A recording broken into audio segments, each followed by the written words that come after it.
Oh, hey, I'm Coco, and welcome to our talk show, Single and Too Tired to Mingle. We'll be talking about relationships with ourselves, our exes, our kids, and other important beings. So stay tuned. Hi, Rachel. Hi. Thank you for joining us today on our Tuesday Talks. You're It's going welcome. to be such an interesting chat today. I'm going to talk a little bit about sex. So we kind of urge our viewers and listeners to maybe comment down below. Then we can maybe give the questions to you later. If Yeah, there's absolutely. anything of interest. Mhm.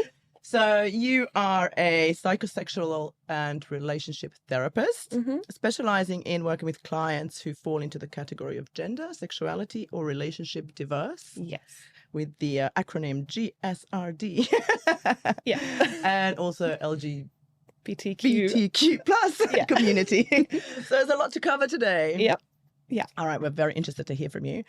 So first of all, just kind of tell us how you got into it. Tell us a little bit about, just the evolution of you becoming such a specialized therapist. Yeah. So I have always been interested in talking about sex ever since I was like very young. I've always kind of been very open talking about sex with my friends and things like that.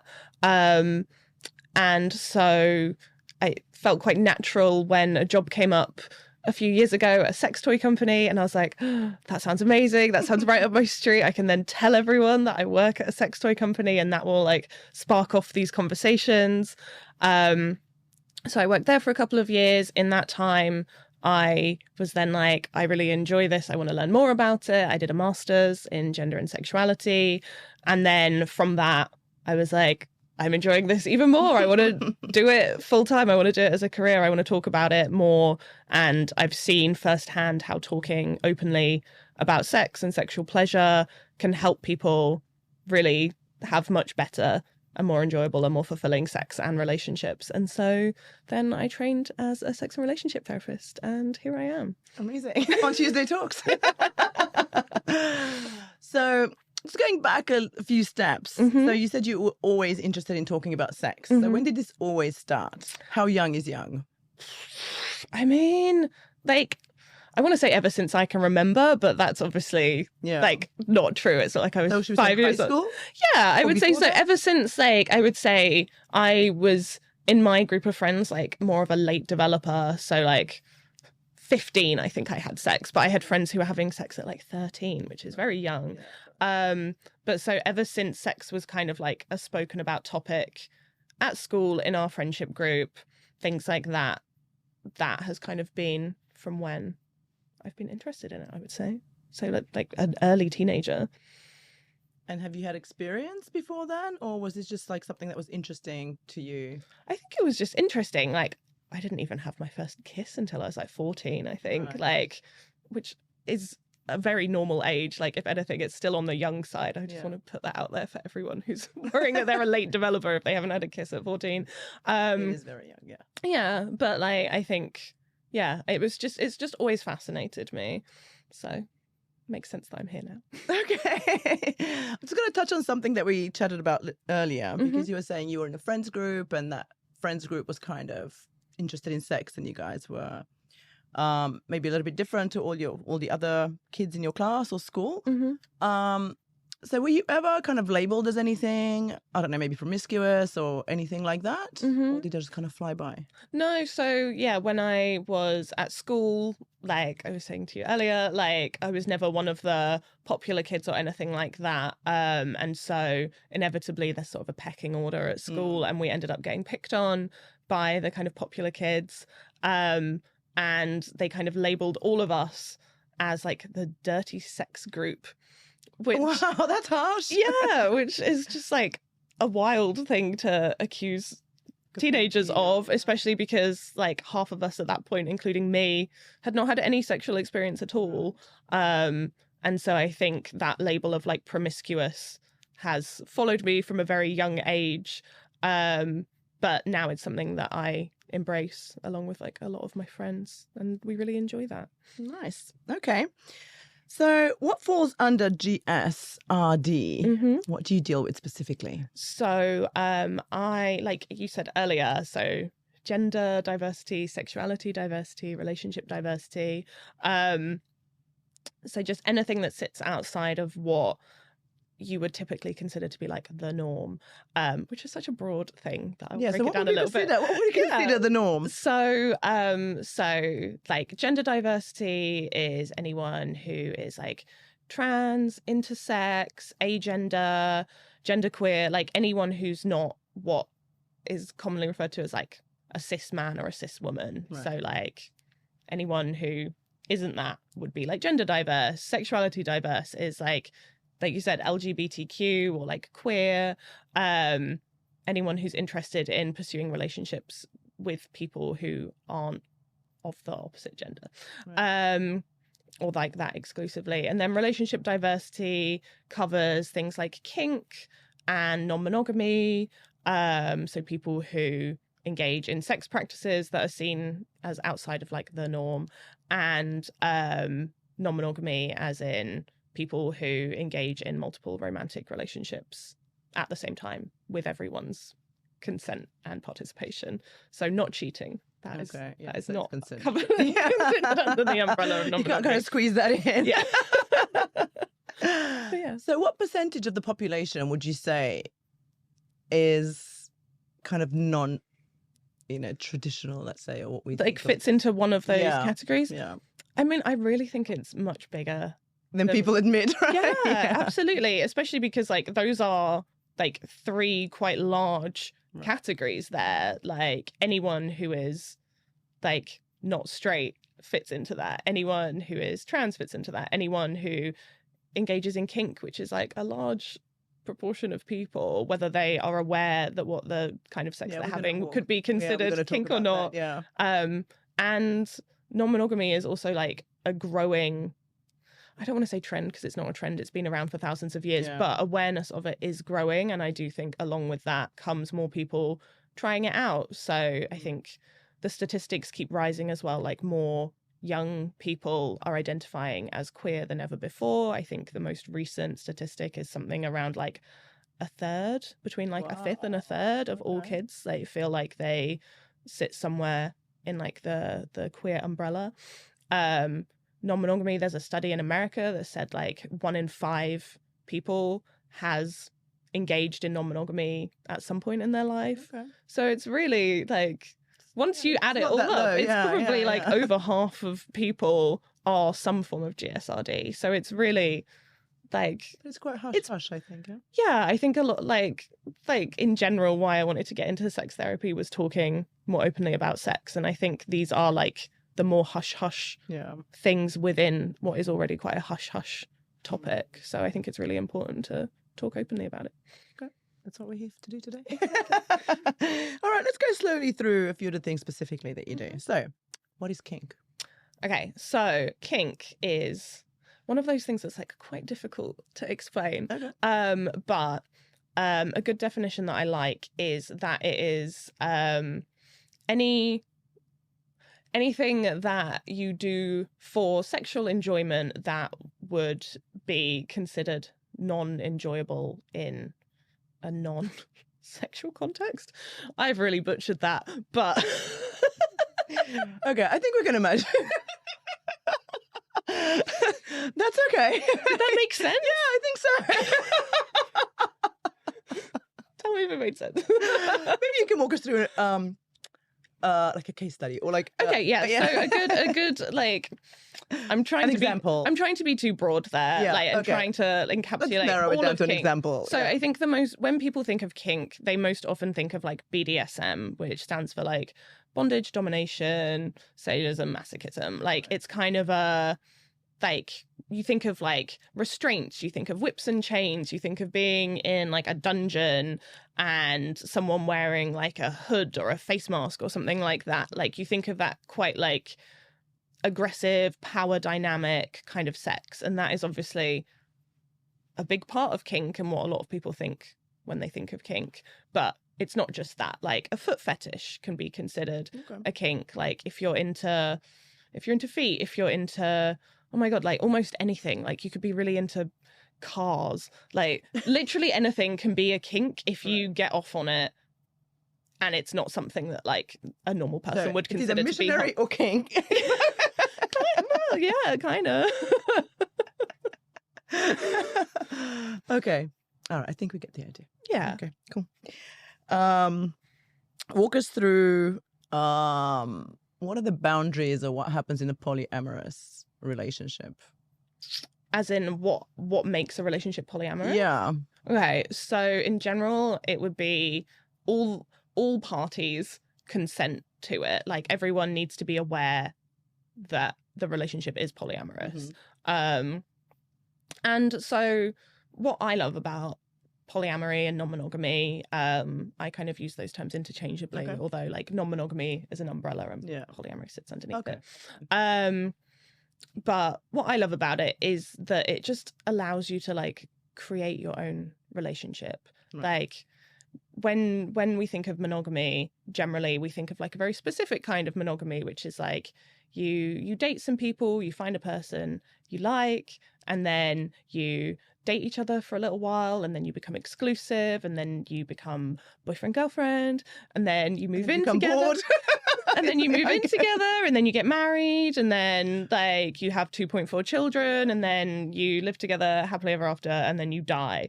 Like that's like the relationship. Make it sound so wonderful. But like there's like a very traditional view. Yeah, like a blueprint of there's a blueprint of what you must do, and there's a blueprint of like what the norm is, and like your partner, like you should feel fully like fulfilled by your partner in every way, and they should be everything for you, and you should still want sex with them and desire them after like 30 years together to the extent that you did when you first got together. And ultimately that framework doesn't work for anyone, like monogamous or non-monogamous. And I think the lovely thing about non-monogamy, and something that everyone can learn from, whether you're monogamous or non-monogamous, is like sitting down and thinking like, what works for me, what works for my partner, what works for us in our relationship. Let's design our own relationship, whether that means we want to sleep with other people and be non-monogamous, or we don't want to sleep with other people and be monogamous. Let's look at what we want and what we don't want and go from there.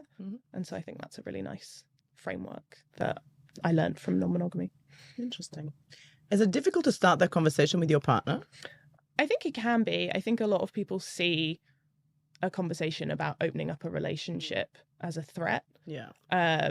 Like, especially if you've been in a monogamous relationship, you've been in it for a while, and then your partner comes to you and they say, I'm thinking about sleeping with other people. Like, that is going to feel for sure quite threatening and scary. And a lot of feelings are most likely going to come up from that around like, am I enough? Yeah. Am I not good enough? Like, what is it about me? Or like, my partner's going to leave me. Like, it's just like a step. They just want like an overlap before they pick the next person. So I think it's very natural for those kind of feelings to come up. But I think it's absolutely a conversation that can be navigated. How do you deal with jealousy in relationships like that? I mean, it definitely comes up more than in monogamous relationships generally. But I don't think it's like jealousy isn't an emotion that's exclusive to non-monogamy, Sure. but it is, it's certainly heightened. Like you're creating an environment where everything is kind of heightened, like more feelings are going to come out from it. Does it come up more frequently? Can people deal with it? Or is that kind of, do they then end up, I don't know, trust, I guess, is an issue, because now like maybe your partner hasn't called you back in the 5 minutes that you expect him to, and you're like, what is happening? Right? So I think, I don't know, maybe there's a setting for paranoia there, because maybe you went along with it, but maybe you don't 100% want to go along with it, or I don't know, maybe everyone's fine and it just rolls how it rolls. I mean, I think like you've described just all of the gamut of options, and really it can be any of those. Right. Like for some people, some people just don't get jealous, which I personally find wild. Like some people just like, oh yeah, I don't care what my partner does. But I don't care. I think that's the key, right? Yeah, I mean, if you care, I think. Yeah, like potentially, but like for some people, it's really not an issue. For some people, it is a huge issue, and like it really deeply affects them. I think one thing that I always try and like, I have a lot of clients who come to me wanting to work on jealousy within like non-monogamous relationships. And one thing that I always like offer to people is like jealousy is not a primary emotion. Right. Like there's always something else behind it. Like what are you jealous of? Like what is that? What's the feeling underneath it? And like unpacking that, because often it's like feeling like you're not good enough, or you're feeling like compared, or you're feeling like there's a lack within your own relationship. Right. Like if your cup is full, you're not going to look over at someone else who also has a full cup and be jealous of them. It's when you feel like there's a lack within your own relationship dynamic or within yourself that jealousy often tends to come up. So that's kind of the work that we often do.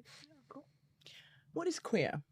Okay, so queer is, I mean, I use it kind of interchangeably with like LGBTQ IA plus, because one, it rolls off the tongue a little easier, but two, so it's an umbrella term for anyone within the like LGBTQ IA plus community, and like the Q of LGBTQ IA plus is queer, but it encapsulates anyone whose relationship, anyone whose sexuality kind of sits outside of straight or like heterosexual.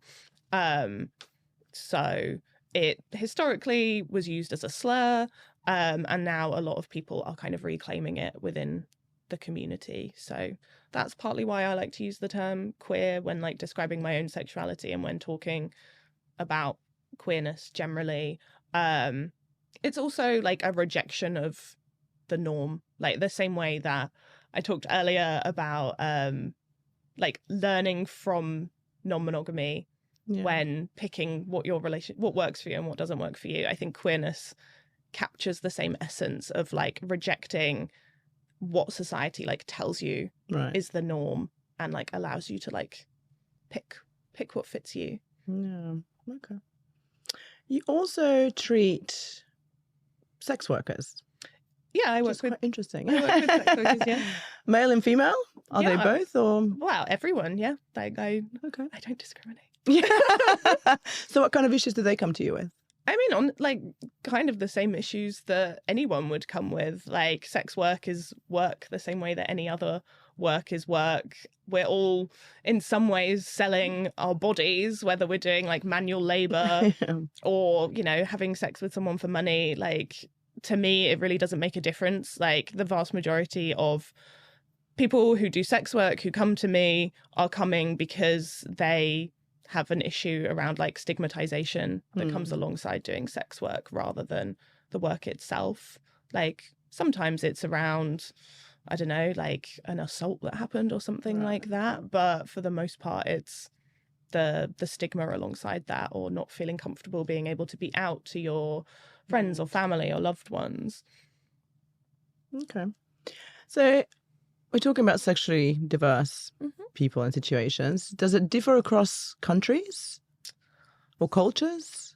Yes, it does. Okay. And why? I mean, I think I can only answer from my own perspective in that I primarily see clients who are based in the UK. Obviously, the UK is a relatively diverse country. Like I don't just see people who look like me, for example. But I mean, I think part of the reason why there is a diversity within what gender and sexuality and relationship diversity looks like across the globe is because it's massive. But also because, like, I mean, part of the reason why it's similar in a lot of Western countries is because of colonization. Right.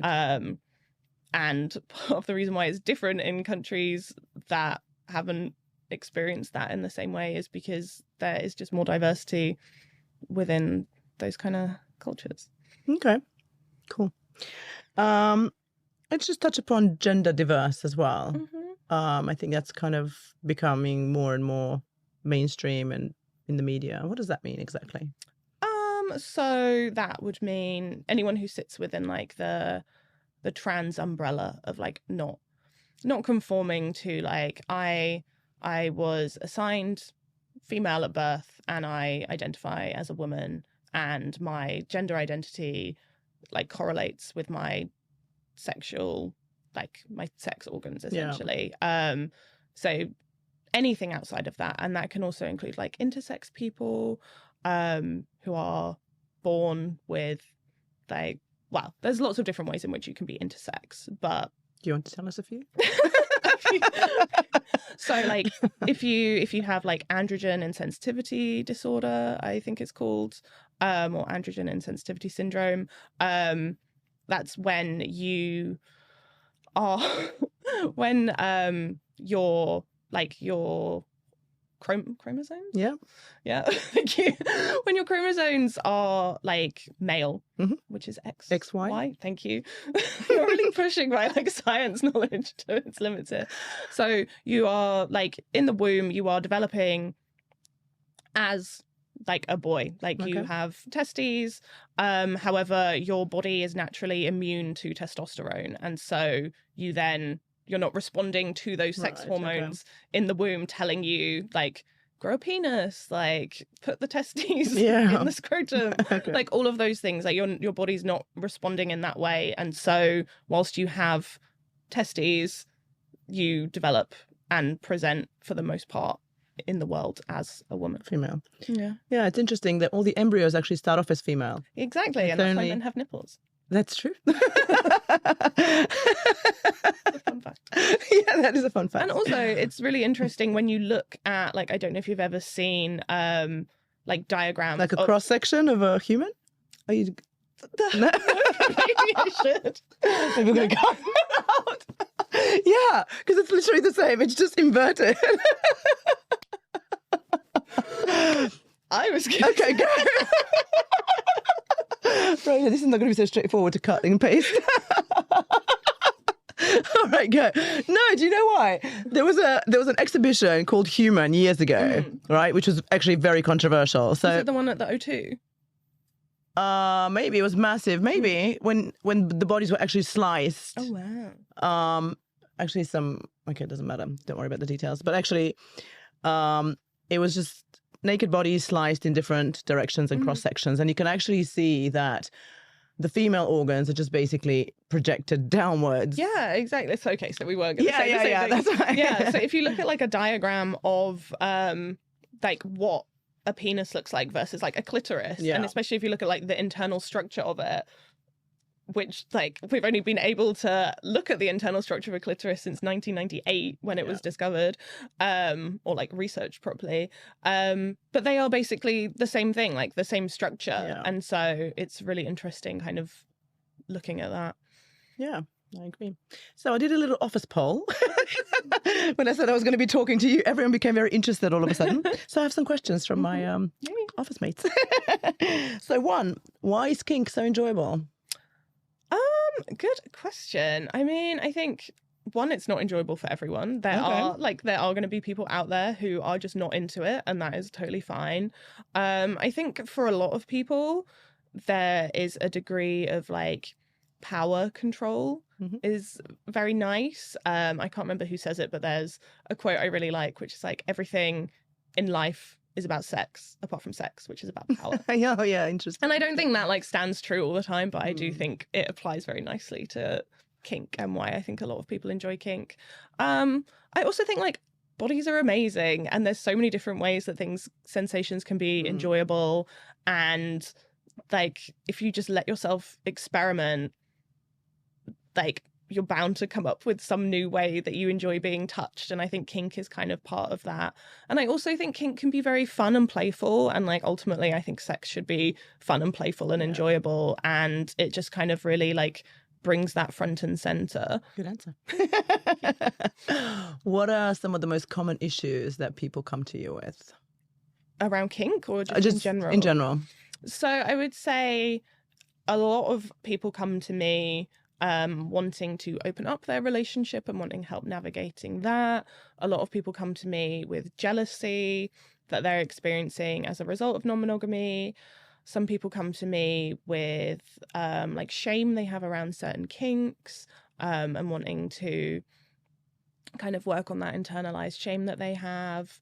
Those are probably the main ones. Like a lot of people come to me and they are like in a queer relationship, or they are non-monogamous, but the issues that they're coming with are also just issues that you would see in any relationship. So like communication, like we want to be able to communicate better, or we want help navigating this big scary thing that's happening in our life. Like, do we have children? Do we not have children? Like all of those kind of things. Like ultimately, whatever kind of sex you're into or who you want to have sex with, like we're all people and we all experience like a lot of the same feelings and emotions. Yeah, true. That's why I kind of did the show, because like to show that no one is alone. Everyone's gone through something. Everyone's kind of doing similar things. So no one is an island. I used to work for this company back in the day, and so we're going to talk about orgasms now. Okay. To change the topic a little bit. And we were playing Truth and Dare, and someone asked, there were probably about 10 of us, maybe 50-50 girls, boys, or men, women. And someone asked who's ever faked an orgasm. And most of the hands shot up, including the men. So should we be faking orgasms? And why do people do it? I guess it's kind of... Yeah, I mean, I think it's a really interesting one, isn't it? Like, ideally, in an ideal world, I don't think anyone should be faking orgasms. Like, I think we should be having sex with people where it feels safe enough and enjoyable enough, and like bringing enough of that like playfulness in that I spoke about earlier, of like, I had a really nice time. I didn't have an orgasm, but that's okay. And that person will be able to hear that and be like, cool, I did have an orgasm and I'm sorry that you didn't. Maybe next time. That kind of thing. Like, I think in an ideal world, it would be a conversation. How many times is this next time? How many times is it acceptable before you're like, actually, maybe there's an issue? Yeah. I mean, I think, yeah, ideally, no, we shouldn't be faking orgasms. Correct, we shouldn't need to. And it's actually probably not good for the partner as well, because they're learning things that are just not... Well, yeah, you're not like stimulating. Ultimately, you're doing a disservice to yourself and your partner. Exactly, like, you're not giving them, like, sure, in that moment, you're giving them like, well done, you did it, you made me have an orgasm. But in the long term, you're teaching them bad habits around like, this is how I like to be touched, when that isn't necessarily the case. Yeah. Cool. Let's talk about the female orgasm. Now that we know that even men like fake, men stop faking, and ladies too. Everyone stop faking. Yeah, exactly. Okay, so the female orgasm. So what percentage of women in general orgasm or don't orgasm? Is there a statistic around that? In general? Yeah. So this is actually some research that the sex toy company that I worked for did whilst I was working with them. Around how many people in like different gendered relationships consistently achieve orgasms. So if you're a woman who likes to sleep with men, the statistics are pretty dire. I can't remember the exact numbers now, but it was something like in a relationship where like you're a woman and you're in a relationship with another woman, consistently you will achieve orgasm around like 90-95% of the time. Okay. If you're a woman who like a straight woman who sleeps with men, the number's more like 40-45%. Wow. Do you think it's because girls communicate better? I mean, honestly, I think probably, yeah. I think the way in which we, like, men are brought up to think about sex and what sex means for people, like masculinity and like the patriarchy, like none of those things do any of us any favors at all. But I also think it means that, like, yeah, women are often left behind when it comes to the orgasm gap is what it's called, like closing the orgasm gap. Okay. So is there anything that men should know about the female orgasm that they clearly don't? And maybe should women know that about themselves? I mean, I think the best advice that I can give is that, like, there's, like, I'm never going to be able to sit here and be like, oh yeah, just touch yourself in this one specific way and you'll achieve an orgasm. Like, the best advice I can give is, like, know your body. Get to know your body. Get to know what you like, what you don't like, how you like to be touched. And then have sex with someone who you feel comfortable being able to communicate that with and who listens to you. Yeah. And then go from there, like, trial and error. So it's you yourself first before. Yeah. Like, if you can't make yourself orgasm, how can you expect someone else to do that? Like, that is just shocking to me. Yeah, it's like you have to love yourself first before other people can love you, I guess. Interesting. Okay.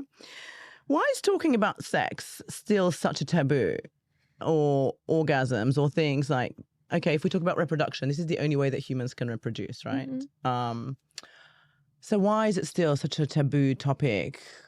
Why do we need to read about it or go to someone specifically, a specific therapist, to find out anything about it? Mm-hmm. I think there's still a lot of shame around sex, and specifically, like you said, like sex for reproduction, fine. Like sex for enjoyment, sex for pleasure is like, there's far more of a taboo there. And I think it's that like unashamed like pleasure and enjoyment that I think there's a lot of shame around. And I think this is me like positing, I don't know this for sure, but I think in large part that comes from like Christianity and like religion and things that. Mm-hmm. Like I do think there's like Catholicism, like a lot of people have like a Catholicism kink, because then it's kind of like reclaiming that.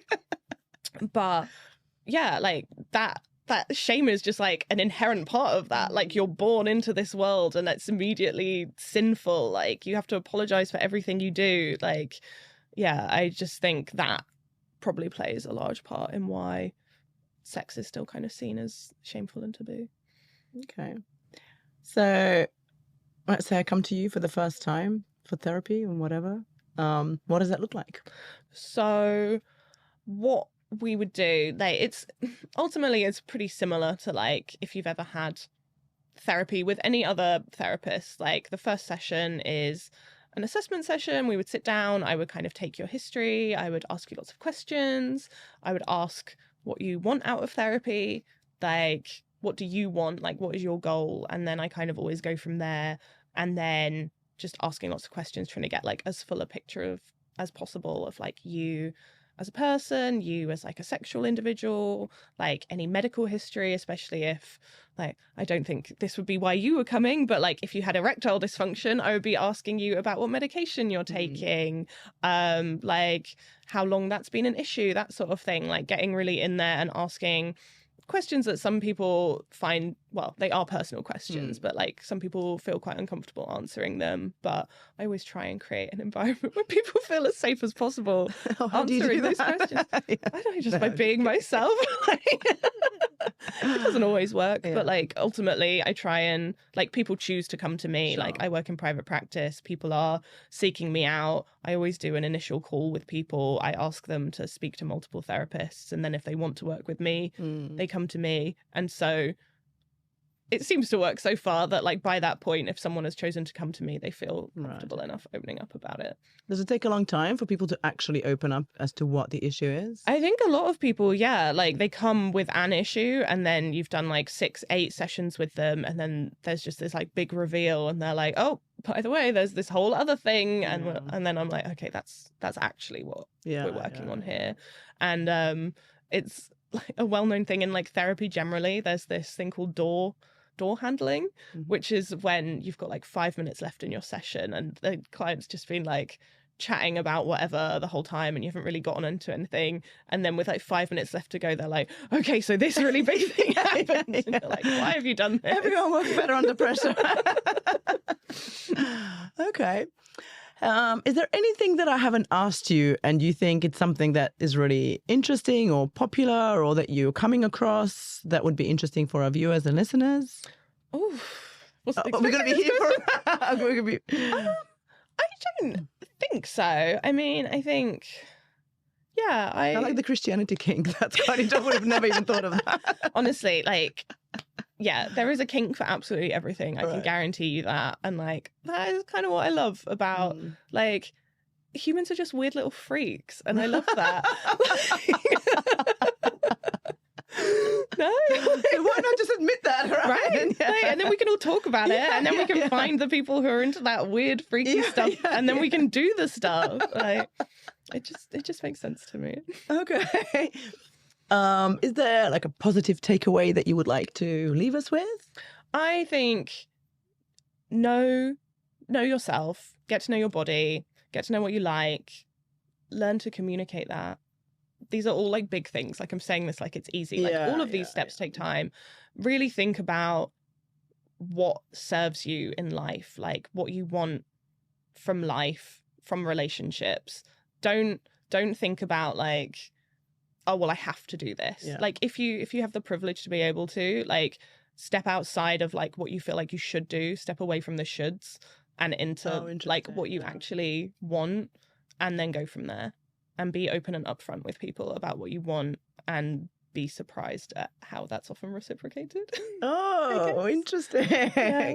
I mean, maybe I'm just very lucky. Like I've created a wonderful bunch of like queer, kinky, non-monogamous, sex positive people around me, and this is like the life that we lead. And I sometimes forget that I do live in a very privileged bubble of like sex positivity, and that's not necessarily possible for everyone. But as much as you can, I think everyone would be happier if they could do those things. Amazing. Thank you so much, Rachel, for being my guest today. That's all right. Thank you so much for having me. You're welcome. See you.